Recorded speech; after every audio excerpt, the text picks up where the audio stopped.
Evening अड्डा के पिछले एपिसोड में हमने जॉम्बीज के बारे में आपको बताया था। उसका पार्ट 2 भी हम जल्द ही लाएंगे। पर आज हम एक ऐसे रहस्य के बारे में बात कर रहे हैं, ऐसे मानव के बारे में बात करेंगे जिनके नाम में मानव है, परंतु वास्तविक में ये मानव है ही नहीं। पुराने लोगों का यह दावा है कि पहले ये हुआ करते थे, पर अब नहीं। शास्त्रों में या पौराणिक कथाओं में भी इनका काफी जिक्र है, परंतु असल में इन्हें देखा गया है या नहीं, इस पर संदेह है। हालांकि भारतीय आर्मी ने इसके होने का दावा कुछ साल पहले किया था, जब उसे इस हिम मानव के होने की सबूत मिले। सियाचिन के ग्लेशियरों में बड़े बड़े मानवों के पैर मिले, जो हम साधारण मनुष्यों से काफी बड़े थे और नुकीले भी। इससे यह साबित होता है कि वास्तव में आज भी ये हिम मानव जीवित हैं।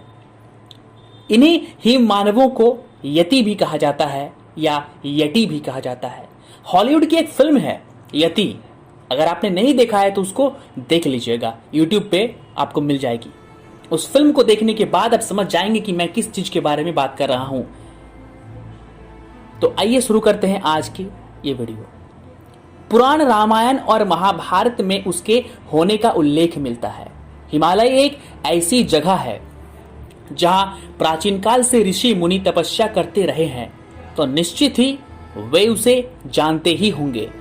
यह भी हो सकता है कि हजारों वर्षों से जीवित हुए तपस्याधारी ही यति हो। एक तरफ उसे सदियों से भारत में हिम मानव, नेपाल में यति, अमेरिका में बिग फुट, ब्राजील में मम्पीगुरे, ऑस्ट्रेलिया में योवेई, इंडोनेशिया में साजारंगिगी जैसे नामों से पुकारा जाता है, और दूसरी तरफ उसके अस्तित्व पर ही प्रश्न चिन्ह लगा दिया जाता है। जी हां, हम बात कर रहे हैं बर्फीले पहाड़ों पर देखे और पहचाने गए विशालकाय वानर शरीर वाले हिम मानवों की। यति आम बात है।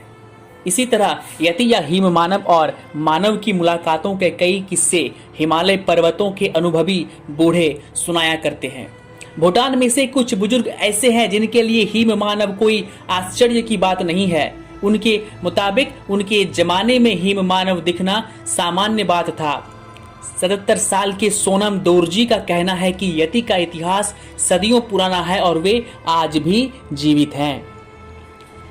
ऋग्वेद के 2 परिच्छेदों में बतलाया गया है कि यति का संबंध भृगुओं से है, अर्थात वे भृगु कुल से संबंध रखते हैं। पुराणों अनुसार यह एक प्राचीन कुल का नाम है। यजुर्वेद की संहिता अनुसार यति नाम की एक मानव जाति है। यति का उल्लेख भृगु के सामवेद में भी मिलता है। भोजपुरी में और अवधी भाषा में हनुमान की जाति को यति कहा जाता है, जो कि यति का ही बिगड़ा रूप है। रामायण से जुड़ी कहानी अनुसार नेपाल में यति को राक्षस भी कहा जाता है। कुछ ग्रंथों के मुताबिक कुछ नेपाली और हिमालय के तराई के इलाकों में राम और सीता के बारे में प्रचलित लोक कविताओं और गीतों में भी कई जगह यति शब्द का उल्लेख किया गया है। यति का अर्थ संयम, नियंत्रण और मार्गदर्शन होता है। हिममानव या यति का पहला उल्लेख एक पर्वतारोही B.H. होडसन ने किया था।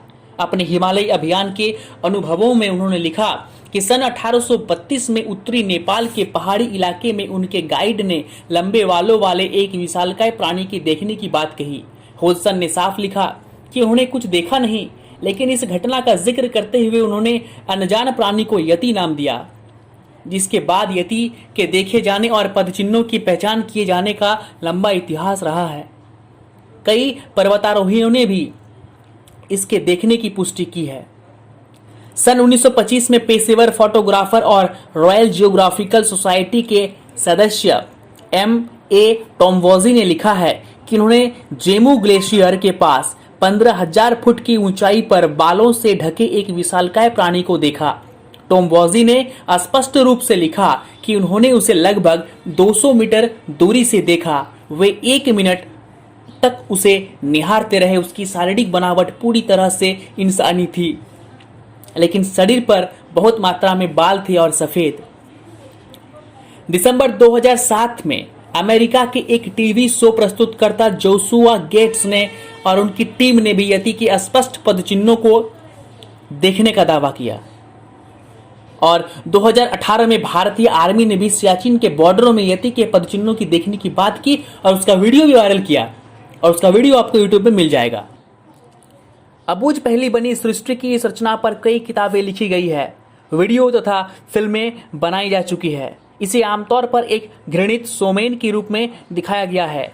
The abominable snowman, Doctor Who, वग्स, Bunny cartoon, that so ghost, the mighty Boosh, call of yeti जैसे टीवी शो में यति को एक शैतान के रूप में दिखाया गया है। हो सकता है कि शैतान जैसा हो ही ना, यह बस एक कल्पना हो कि वो राक्षस या शैतान या दानव है। बॉलीवुड फिल्म अजूबा कुदरत का में भी यति को दिखाया गया है। यह एक ऐसी लड़की की कहानी है जो यति को दिल दे बैठती है। विदेशों में भी कई फिल्में बन चुकी है। इनके अस्तित्व को लेकर जारी बहस के बीच वैज्ञानिक दृष्टिकोण से भी हकीकत का पता लगाने के प्रयास किए जा रहे हैं। जुटाए गए सबूतों की फॉरेंसिक जांच की जा रही है। इस बीच जाने अनजाने यह अनजान प्रजाति आज मशहूर हो गई है। इन्हें किताबों, फिल्मों, बच्चों की कॉमिक्स में तो स्थान मिल गया है। इस पर वीडियोस, गेम भी बनाए जा रहे हैं।